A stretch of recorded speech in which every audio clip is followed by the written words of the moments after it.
What is going on, YouTube? Welcome back to the channel. LexxExpress checking in with my thoughts on SummerSlam 2023. It's been exactly 7 days since SummerSlam took place. The wrestling world will never be the same in WWE. My goodness, there's so much to talk about here. But we're going to get into the matches as they happen. I have the list right in front of me. I'm going to give you guys my thoughts on each match and kind of, share the moments that stood out. This is not like a super critical Dave Meltzer 5-star rating review. This is just me having fun discussing wrestling, hanging out. So grab yourself a little drink. Get ready to hit me up in the comment section because I want to know what you guys thought about each match as well. I will be reading and replying to them. And if you're new to the channel, subscribe. Don't miss out on another stream or video. So they kicked off SummerSlam in high gear with Logan Paul versus Ricochet. This was an 18-minute matchup, it says here. Oh man, that is just... what a way to kick off the show. All the high-flying moves and Ricochet with the spins. Ricochet really showed up and show out. And man, Logan Paul, not too far behind. This guy looks like a pro wrestler. Like, he looks like he's been in the business for years. Now, we could sit here and say that he has all the time in the world to practice and that they went to the Performance Center and kind of tried it out, blah, blah, blah. Doesn't matter, bro. He's not supposed to be this good. It's not like he was training his whole life, which most of these superstars do. And his promos are natural. Like, his in-ring ability as a performer in the WWE for what WWE tries to be, he is a perfect fit. And this match showcased the greatness of Logan Paul while also elevating Ricochet, putting Ricochet on a viral level. That is amazing for WWE because now fans want more of that shit, right? And the people that already knew Ricochet already knew he was this damn good. But now it's showcased on a grander scale. So I'm interested to see how far they go with this story because I saw there was a little social media clip showing Ricochet and Logan Paul still going at it backstage after their match. So this feud is far from over. But they kicked it off. High octane action there. And then number 2 was already Cody Rhodes defeating Brock Lesnar. Now, it took a minute for him to get there. This was looking a lot like that SummerSlam match with John Cena and Brock Lesnar, where Brock Lesnar was just ripping him a new one. This match was 17 minutes and 35 seconds, right? I think that's what it's saying here. 17 minutes, all right. And they were outside the ring. A lot of mayhem, and it was a lot of Brock Lesnar kicking ass while Cody Rhodes just hanging in there, staying afloat. And the story told here was that this man is just not giving up. And I talked about that same idea in the review for his documentary, which I'm releasing tomorrow finally. But that's what this guy's life has been. Taking a beating from all sides and pushing through no matter what the adversity has been. It's crazy. But that's the story they went for, and it worked. It really worked. I was hooked. Good match. I expected much less from Brock Lesnar, especially if Cody was going to beat him the final time, right? We know Brock Lesnar has gone out there, kind of rung it in, and that's about it. Cash his check and go home. But no. This man put out a 17-minute classic with Cody. Classic in terms of comparing to other Brock Lesnar matches. And then at the very, very end of it all, he went off script, gave this man a nudge, right? A little headbutt, and then shook his hand and lifted it. That was beautiful. I had goosebumps. It was the perfect story to tell. Now, what's next for Cody?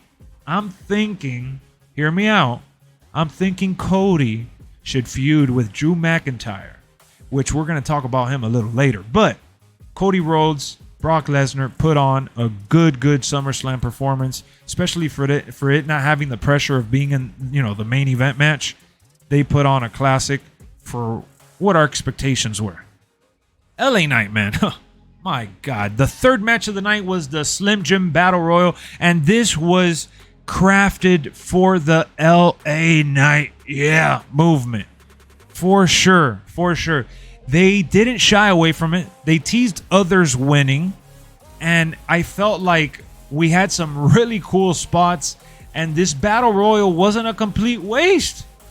It felt genuinely meaningful, and that's something that really irks me when they have a fun match like the Battle Royal and the pre-show or whatever. They stick it in the middle like the Andre the Giant, where they kind of don't care for it and they don't really add layers to the story. But this time around, with the Slim Jim sponsorship, they were motivated, and it just worked perfect because LA Knight had no story going into the pay-per-view. So let's stick him in the Battle Royal. Yeah, right? I mean, it worked. It worked. It was amazing. The crowd reception. It felt like I was watching a Royal Rumble almost.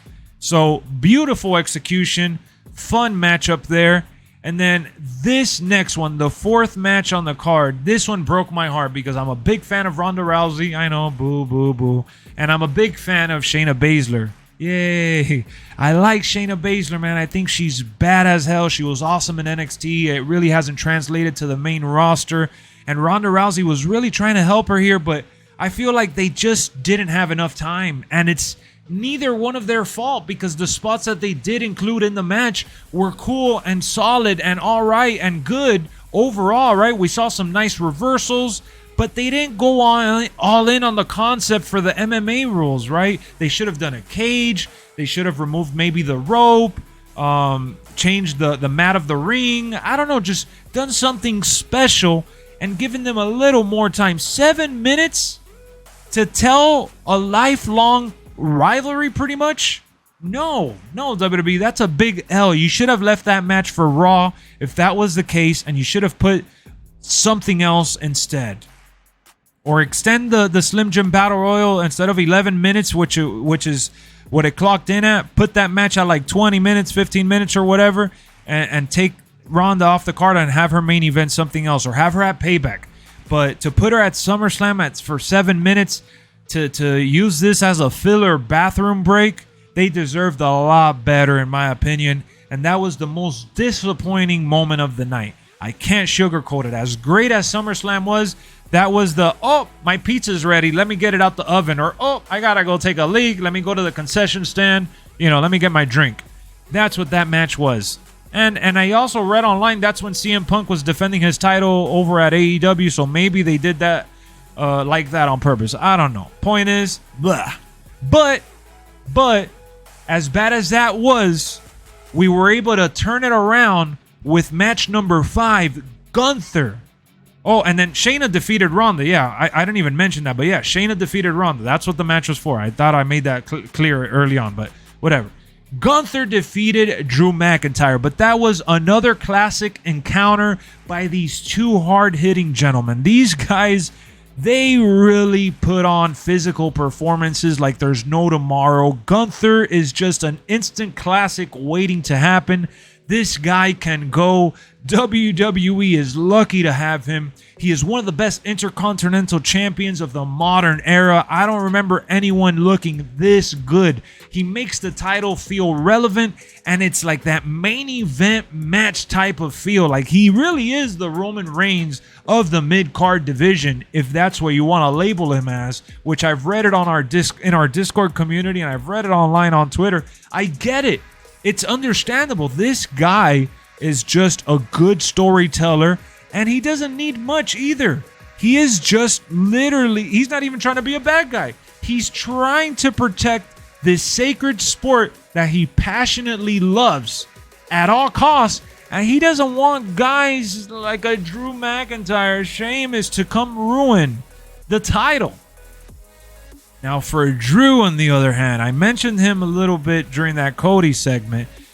Drew McIntyre, man, is one that's kind of lost in the sauce. He needs a shift in characterization because we've seen him far too long as the good guy. He accomplished the WWE title during the pandemic era, and it's kind of fizzled out. Yes, he gets good reactions. I still love the guy. He had a solid showing with Baron Corbin. but we need more meaningful moments out of Drew. This guy is a main eventer in my opinion, all right? And not that putting him with Gunther was bad, but having him lose to Gunther again, especially after losing at WrestleMania, that triple threat classic between Sheamus, Drew, and Gunther, you can't really go elsewhere with that, right? There's not much you can do. So Drew needs to go heel. No questions asked. Go out there while Cody's cutting a promo, whoop his ass, and say, hey, while you were asking for your release and you left WWE to do your own thing, I was fired. No one cared. And I went ahead and conquered every territory before you followed along. And that's how you ignite that story. I have a separate segment in another video talking about all that, but that's just my quick pitch. So great Intercontinental match. Gunther retained. We expected it, but damn, Drew, I want to see more out of you. Next up, number 6, the 6th match of the night, moment, whatever. Seth Rollins versus Finn Balor. This kind of went down the same way we thought it would. Seth would retain, but this time it was Damian Priest not coming out to tease a cash-in or distract Seth, but to actually help Finn. And Finn is so aggravated and sick to his stomach about Damian Priest being the Money in the Bank winner that he didn't even want his help, and it cost him the match. This was an 18-minute banger. Finn Balor and Seth Rollins can fight forever, just like Cody Rhodes and Seth Rollins. Seth Rollins, he just has chemistry with so many people, and when you pair him with a guy like Finn Balor, they could fight over and over and over, and they always make it work because they ooze that chemistry, you know, that Rock and Austin connection. Now, I'm not saying their feud is at that level, but their chemistry is undeniable. And this is more interesting to see what happens with the Judgment Day going forward versus seeing what's going to happen between Seth and Finn. I think Seth has his hands full after Monday Night Raw with Shinsuke Nakamura. But yeah, really good match, 18 minutes long. And that was actually 5 minutes longer than the Gunther and Drew. The Gunther and Drew was almost 14 minutes long. But it felt great. It felt great. The pacing was good. And then we had a triple threat classic here for the women's division. Bianca, Asuka, and Flair. Now, I guess maybe I'm throwing the classic term around, but I'm saying for the women's division, I think they had a good outing, right? They all performed. They all had their spots. And Io Sky cashing in after Bianca won the way she did, which was a complete surprise. But Bianca retained in a crazy fashion, right? That spot where she kind of came out of nowhere with, it was like a roll-up or something like that. She put her at an angle. It was like they were all trying to get each other with a submission. It was just really cool, really enjoyable, and Io Sky made it magical, right? It was a solid matchup.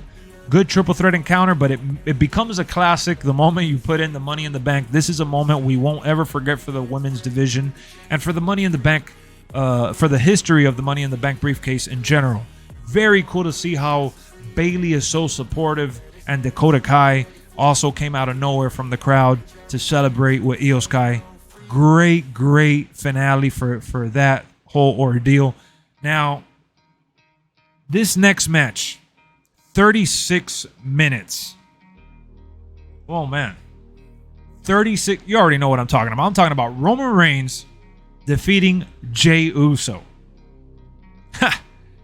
I was livid, shocked, and confused when we saw Jimmy coming out to help Roman. The back and forth that Jimmy had with Jey, trying to pull him out, trying to get him to see the other side, to not be the right-hand man, only to come out and screw him. I mean, we had to wait for Friday Night SmackDown to see what was going to happen to truly judge that moment, because we were just, what? It just didn't really make much sense, right? But, you know, I'll talk about that in a separate video, because SmackDown, as I recorded this, already took place, and they explained and had their reasoning. So looking back at it, I'll admit that I was confused and kind of like, I felt like it was a lazy way to go about it. But now that I know where they're headed with the story, it's going to extend the whole Bloodline drama, and that's what this is all about. They have been dominating the wrestling world for 3 years, and they're not stopping anytime soon. This family is way too interesting, way too talented to just give up this story and just stop telling innovative, crazy implosions, pretty much. That's what's going on here. A civil war. Now Jay is, getting close to really being main event Jay, to really becoming champion. But Roman, man, he just, whether the referee gets knocked down or someone interferes or the freaking turnbuckle breaks, this guy has Jesus Christ and then some helping him survive this massive championship reign, which obviously I've loved and have supported. So give me more. Just get a little more creative. I could see that the writers backstage are like, where should we take this next? Let's have him interfere again. Let's have such an, the referee gets bumped again. Like, no, let's start shifting the angles a little bit, right? Involve Rikishi. If The Rock is not going to come back, involve some of the elders, do some video packages, the iPhones and the new phones, and someone in that family has a good phone that can record some solid footage for WWE to put together a nice little promo like they have in the past, to utilize it for the story, to further this story, man. I think they desperately need to start expanding, all right? Because although I do believe that 36-minute tribal chief, the tribal combat, it was great. That match to me was 5 stars, match of the night, all that good stuff. But yeah, the ending was definitely a Debbie Downer. Like, come on. They went for the shock factor. Our jaw dropped, but it wasn't long lasting. It wasn't like the Undertaker one, right? This was more like, really? Come on. So we're pushing damn near 20 minutes, guys. If you made it this deep into the review, man, I love you. Even if you didn't or you skipped through it, I love you too for watching it. Why not? Drop a like, subscribe for more wrestling. Hit me up in the comment section. Which match was your favorite? What do you want to see happen next with the Bloodline? Can't wait for Payback. I'll see y'all later with more wrestling reviews and watch parties and gaming, all that cheese. Whew. I'm tired. I'm going to sleep. Peace.